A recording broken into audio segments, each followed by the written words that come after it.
Dua tersangka penambangan liar di Padukuhan Ngentak, Desa Candirejo, Kecamatan Semin, Kabupaten Gunung Kidul ditangkap jajaran Ditreskrim Suspolda DIY pada hari Jumat tanggal 24 bulan Januari tahun 2020 lalu. Kasubdit 4 Peter Ditreskrim Suspolda DIY AKBP M Hori Okto Handoko SHSIK mengatakan, petugas telah menetapkan dua orang tersangka. Dua orang tersangka tersebut yakni JS 46 warga Padukuhan Kuwiran, Karangtengah, Weru, Sukoharjo, dan DA 46 warga Padukuhan Tilong, Pendoworejo, Sribit, Grimulyo, Kulon Progo. Penangkapan dilakukan berdasarkan informasi dari masyarakat adanya penambangan liar di wilayah Kecamatan Semin yang beresiko mengakibatkan longsor. Berbekal informasi tersebut, polisi segera melakukan penyelidikan. Hasilnya tersangka terbukti melakukan pelanggaran hukum dengan cara menjual tanah uruk untuk keuntungan pribadi. Menurut M Hori Okto Handoko saat menggelar konferensi pers di Polres Gunung Kidul pada hari Senin tanggal 3 bulan Februari tahun 2020 kemarin, menyebutkan kedua tersangka ini diketahui merupakan operator dan penanggung jawab sekaligus pemilik alat berat. Lebih lanjut, Okto Handoko menjelaskan, tanah uruk dijual antara 200 sampai 300 ribu rupiah per rit.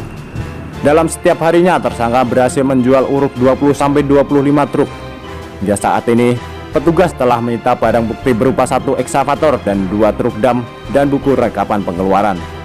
Keduanya akan dikenakan pasal 158 Undang-Undang RI Nomor 4 Tahun 2019 tentang penambangan minerba dengan ancaman hukuman 10 tahun penjara maksimal atau denda 10 miliar. Lebih lanjut, petugas akan terus menggali informasi penambangan ilegal di wilayah hukum Polda DIY.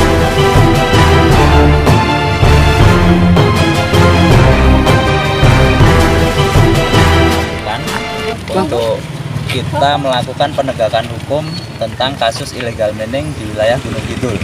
Jadi Subdit kita melakukan penegakan hukum ini dengan adanya informasi dari masyarakat bahwasanya di wilayah Semin ada penambangan ilegal yang ditakutkan kedepannya akan mengakibatkan longsor. Jadinya kita melakukan penegakan hukum. Ternyata setelah kita cek memang tidak ada izinnya. Dia secara pribadi melakukan penegakan hukum kemudian menjual tanah uruk itu sehingga untuk mendapatkan keuntungan.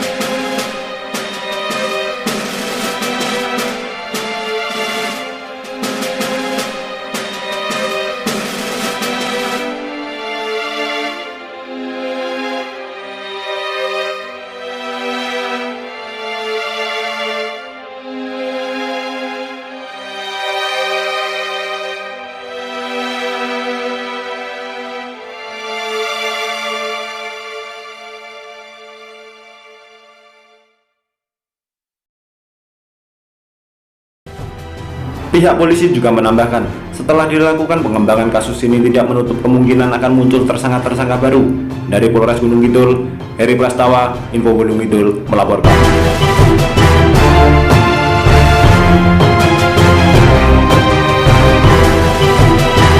Kalau nominalnya berapa? Kalau nominalnya bisa dihitung sendiri. Jadi kira-kira dalam penyidikan ini sekitar 200 sampai 300 ribu rupiah per rate-nya per dump truck.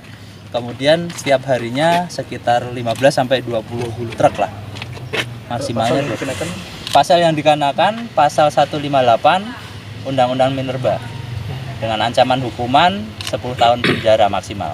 Sudah beroperasi berapa lama ini? Dari hasil penyidikan yang kita lakukan sudah beroperasi sekitar 3 bulan yang lalu, tapi memang berhenti jalan seperti itu. Apakah seperti ini sudah ada dilakukan di daerah lain ini selain di Gunung Kidul? Kita mencari informasi yang memang ada illegal mining ataupun penambang ilegal di wilayah hukum Polda DIY, tetap kita lakukan penegakan hukum. Ini dijual untuk proyek pemerintah gitu ya? Tidak ada. Jadi saya tegaskan lagi di sini. Sementara dari hasil penyelidikan ini tidak ada penjualan ke pemerintah.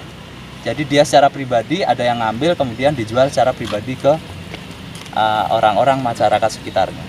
Itu kan berada di wilayah perbatasan, mungkin nggak di pasar. Ada kemungkinan di luar wilayah Gunung Kidul sendiri ada dijual. Tapi kebetulan yang kita amankan kemarin belum sempat keluar, jadi kita amankan pada waktu setelah.